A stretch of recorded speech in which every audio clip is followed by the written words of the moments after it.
ahead of publication of the final report. It was ascertained that it could not publish the full final audit report, as doing so would compromise, did not vitiate the result of the precision, verifiability, security, and transparency for the following reasons. 1. Whereas it is true that the KIMS kit failed in 235 polling stations, 86,000, this happened successfully in Kibwezi West.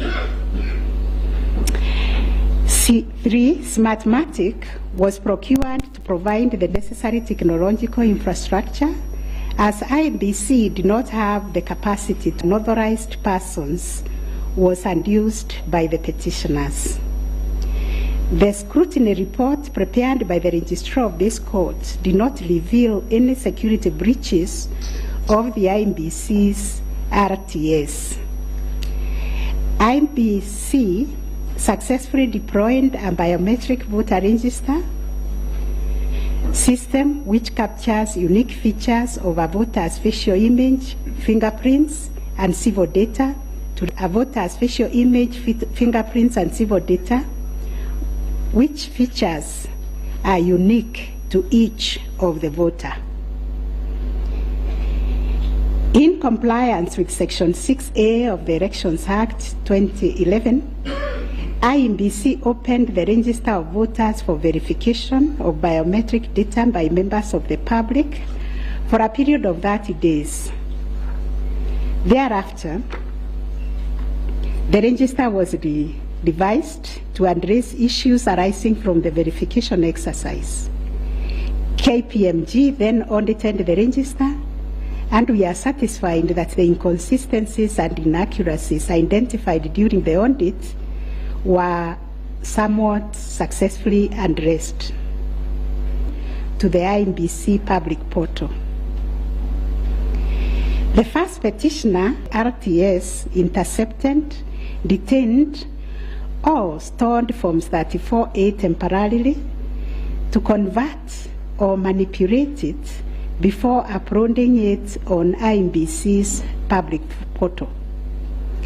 It is arranged 7,000 Forms 34A on the public portal between 11 to 11:09 hours 2022, denied staging and unauthorized intrusion of the RTS.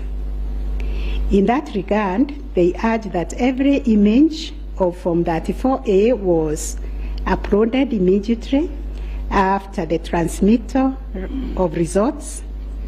The form was received as evidence. Similarly, the first respondent denied affected by staging was similarly not proved. 2. The allegation that IMBC is officious and the public photo was sufficiently explained when we dismiss that allegation. 3. During the ICT scrutiny, it turned out that the transmission logs produced in the affidavit, the registrar's report, shows that the original Forms 34A from the contested polling stations, which were allegedly intercepted, were exactly the same as those that were presented to this court pursuant to the provisions of Section 12, disproved by evidence of consistent attributes such as unique timestamps, uniform, and the SIM cards locked to a specific polling station. The server was also configured to view. The petitioners failed to produce credible evidence to the contrary. 7.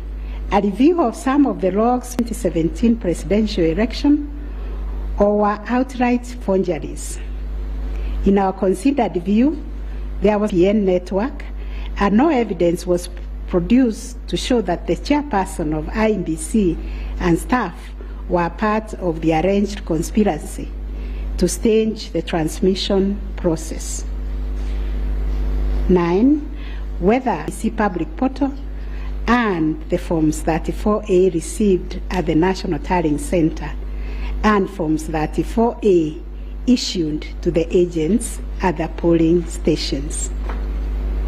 On this issue, the first petitioner's case was that there was deliberate manipulation and tampering with Forms 34A as demonstrated in the affidavits of Honorable Martha Karua, sworn on 21st August 2022, Celestine Anyango Opio, Arnold Ochieng Oginga, and John Mark Githongo, which was sworn also on 21st August 2022, and a further affidavit sworn on 28th August 2022.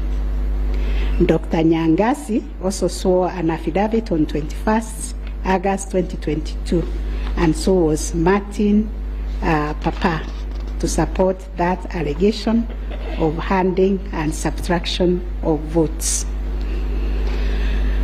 On the other hand, IMBCs were identical to the Forms 34A uploaded on the public portal and delivered to the National Tallying Center at the Bomas. It was contended that in any event, IMBC used the original physical Forms 34A to tally, verify, and declare the presidential election results. This court ordered scrutiny of the forms to ascertain the allegation of interference, and this is our finding. 1, there were no significant differences captured between the Forms 34A uploaded and the physical Forms 34A delivered to Bomas that would have affected the overall outcome of the presidential election. B, no credible evidence was presented to support the allegation that Forms 34A presented to agents differed from those uploaded to the public portal. The report by the registrar of this court confirmed the authenticity of the original forms in the sampled polling stations. The affidavits of Celestine Opio and Arnold Ochieng Oginga, while containing sensational information, were not credible, as the registrar's report confirmed that all the Forms 34A attached to those affidavits and purportedly given to them by the agents at select polling stations were significantly different from the originals, certified copies, and those on the public portal. The purported evidence of Celestine Opio and Arnold Oginga, sworn in their respective affidavits, are not only but are also unacceptable. It has been established that none of the agents on whose behalf the forms were being presented swore any affidavit, that there is nothing to show that they had instructed both Celestine and Arnold to act for them.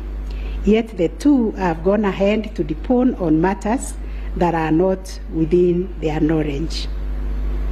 This court cannot countenance this type of conduct on the part of counsel who are officers of the court.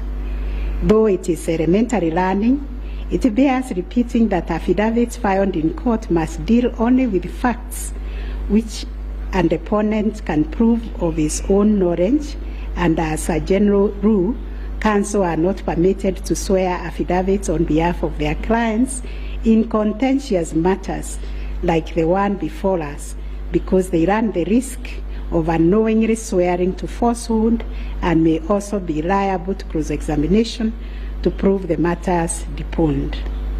We must remind counsel who appear before this court, or indeed before any other court or tribunal, of the provisions of sections 113 and 114 of the Penal Code, that swearing to falsehoods is a criminal offense, and 2, that it is an offense to present misleading or fabricate.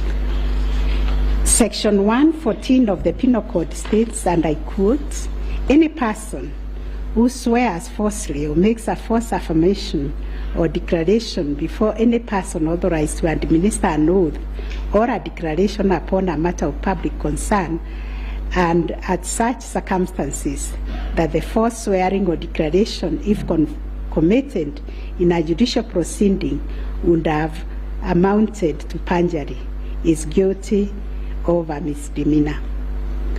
One of the most serious losses an advocate may ever suffer is the loss of trust by judges for a long time. Such conduct amounts to interference with the proper administration of justice. The contents of the affidavit of John Mark Githongo, which may contain forgeries, are also dismissed for not meeting the evidential threshold. Those averments contain no more than at each of the rears. We turn to Form 34A for Gacharaigo Primary School, which was sensationally presented by Madam Judy Soweto, advocate, what contained therein. This also turned out to be no more than hot air, and we were taken on a wild goose chase that yielded nothing of probative value.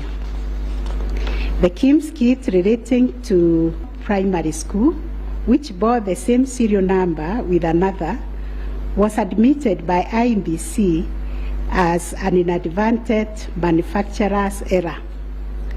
We are also satisfied that the two kits terms and polling code, and therefore nothing turns on this anomaly.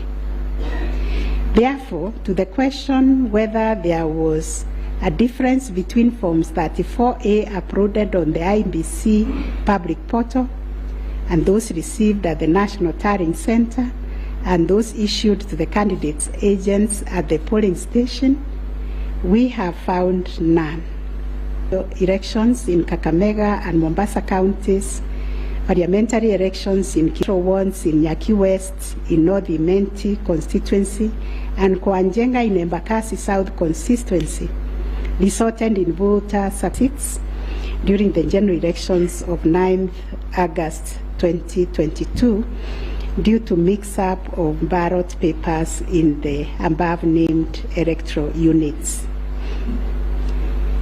It is the combined case of the first and second petitioners that, in terms of Articles 136, 2A, 177, 1, and 181, as read with Article 1 of the Constitution, that Section 55B of the Elections Act is inconsistent with the Constitution and therefore void to the extent that it purports to donate to IMBC power to postpone elections in the constituency, county, or ward, contrary to the Constitution, and the postponement, and I contend that the postponement of the elections and the overall effect of suppressing voter turnout in the electoral units in question, which was prejudicial to him.